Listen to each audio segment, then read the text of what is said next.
দিনটি ছিল 26শে ডিসেম্বর। তো আমরা বেরিয়ে গেছিলাম ভিক্টোরিয়ার উদ্দেশ্যে। তো প্রথমে বাড়ি থেকে বেরিয়ে পড়লাম মেট্রো, তারপরে দেন মেট্রোর জন্য আমরা ওয়েট করছিলাম কখন মেট্রো আসবে। তো একটু লেট করছিল, দেখো মুকু একটু অস্থির অস্থির বোধ করছে।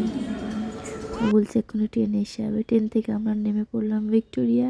এত ভিড়, চারিদিকটা ভিড়, টিকিটও কাটা হয়ে গেল।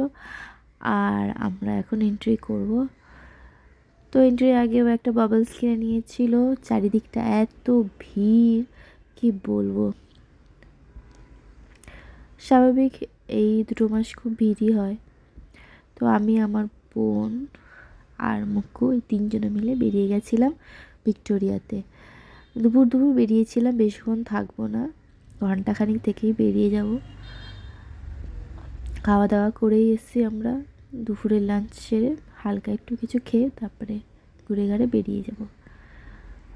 দেখো বাবলস নিয়ে খেলছে, খুব আনন্দ পাচ্ছিল।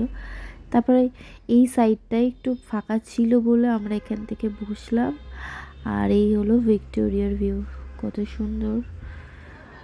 আর এখন খেলাতেই মগ্ন। বলছিলাম খেয়ে নিতে, খেতে চাইছিল না, শুধু খেলবেও।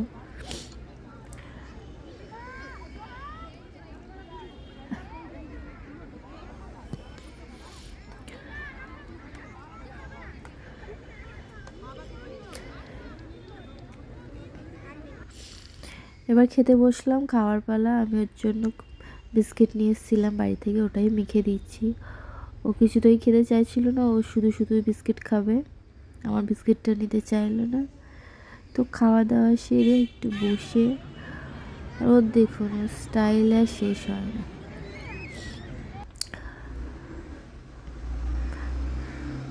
আর এদিকে এই যে মহারানী বসে আছে।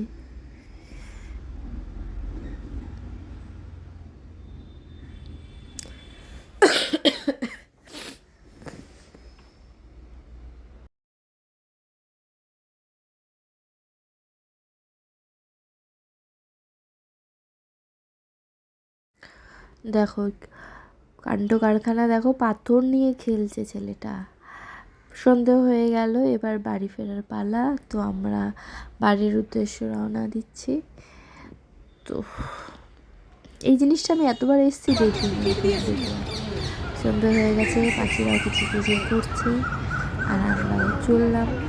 ভাবলাম একটু নন্দন ঘুরবো, তারপরে বাড়ি চলে যাব।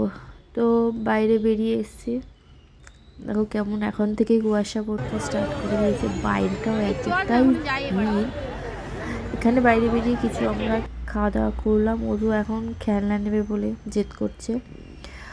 তো আমি ওকে একটা আইসক্রিম কিনে দিলাম। ওর পা খুব ব্যথা করছে, তাই ও দাঁড়িয়ে খাচ্ছে না, বসে বসে খাচ্ছে। আর আমরা একটু লাইটিং দেখে নন্দনের কাছাকাছি একটু ঘুরে বাড়ি ফিরে গেছি। তো আমাদের ভিডিওটা যদি তোমাদের ভালো লেগে থাকে তো একটা লাইক দিয়ে দেবেন, চ্যানেলটিকে সাবস্ক্রাইব করে দেবেন, আর অনেক অনেক বেশি ভালোবাসা দেবেন। তো এখন আসি, টাটা।